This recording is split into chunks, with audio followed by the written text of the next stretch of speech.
Hello English learners, welcome back to the fifth and the final part of this English lesson series, where you learn how to stop saying very and replace it with much better English vocabulary to sound fluent and confident in English. This is the fifth part and the final part of this lesson series, and you have already learnt 40 advanced English words. If you haven't watched the first 4 parts of this series, there's a playlist link for you in the description, or on the top right-hand corner. I would recommend you watch all the parts because there are some amazing English words, and you should make them a part of your daily English conversation right away. Let's get started with today's lesson and replace another 10 basic words with catchy and advanced vocabulary, so you sound better and fluent from the rest of the crowd.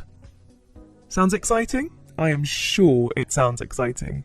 And that's our first word of the day.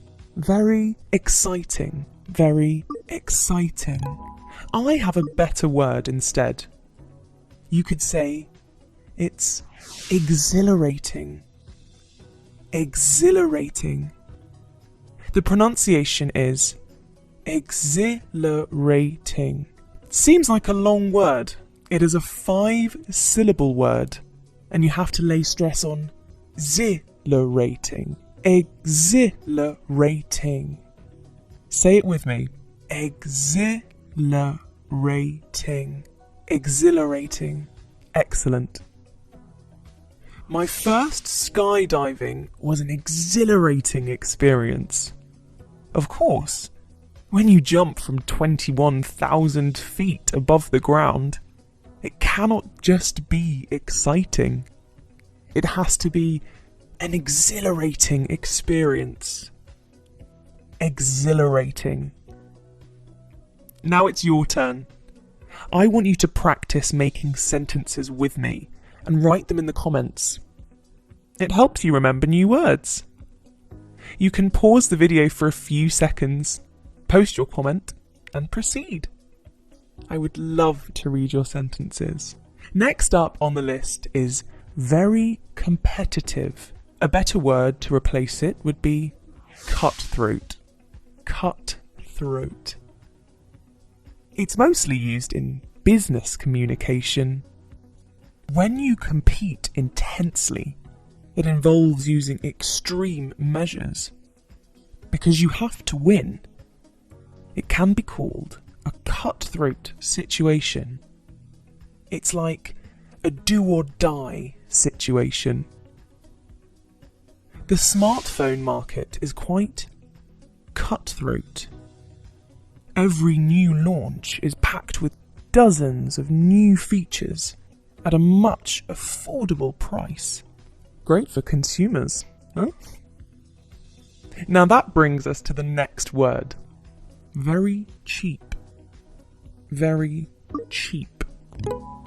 Instead, you can say stingy. Stingy. Here, we're not referring to the cost of something, but using stingy as an adjective. It means someone who is unwilling to spend money, or is not so generous. He's really stingy and thinks twice before buying a bottle of wine. Why do we have to invite him for dinner? Stingy. Do you know someone who's stingy? Let me know in the comments. Next up, we have very thin. We can replace it with gaunt. It's simple to pronounce. Gaunt. It's used especially for someone who looks thin because of sickness, hunger, or they are worried. So be careful when using it. He looked gaunt and exhausted when I visited him at the hospital. Gaunt. Next, at number 5, we have very upset. We use this quite often, don't we? But now on, instead, you could say distraught. Distraught. Distraught. She's still too distraught to talk about her divorce. distraught. Up next is very loved. Very loved. That's another common word and can be replaced with adored. Adored. It's a nice word, adored. When you love and respect someone deeply, you adore them. Adored is the past participle of the verb adore. He's a great doctor. All his patients adore him a lot. Adore. I hope you adore our lessons. If you adore them, why don't you hit the like button? Your appreciation means a lot to us. When something does not smell good, what do you say? Very smelly. Replace it with pungent. Pungent. Pungent. Something like a strong smell, like the pungent smell of frying onions. That's pungent. You could also use it to describe a sharp criticism or comment.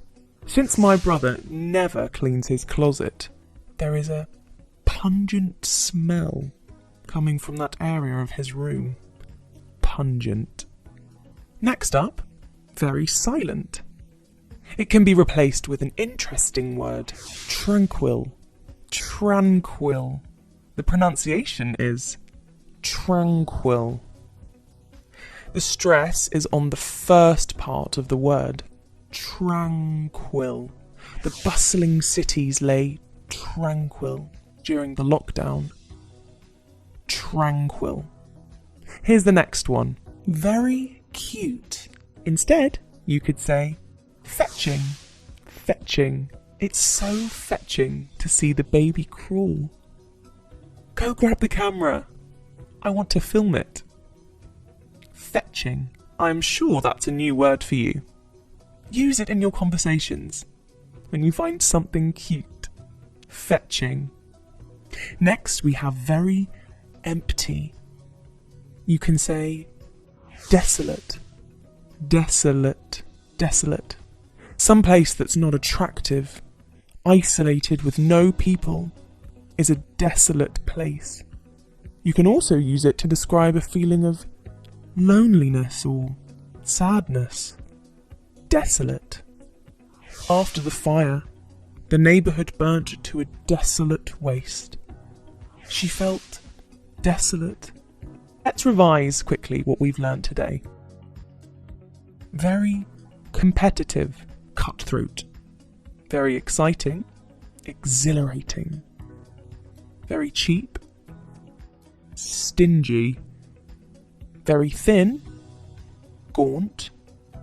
Very upset, distraught. Very loved, adored.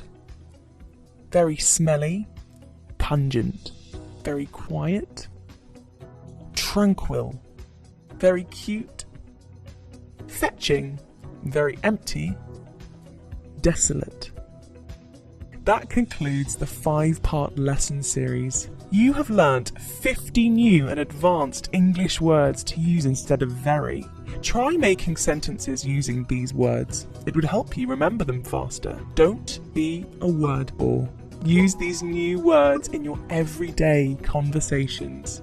I hope you enjoyed all the lessons in this series. Let me know in the comments. Which ones are your favourite words from today's English lesson? I would love to know them. I will see you soon with one more amazing English lesson. Until then, keep learning, keep practicing English. Bye!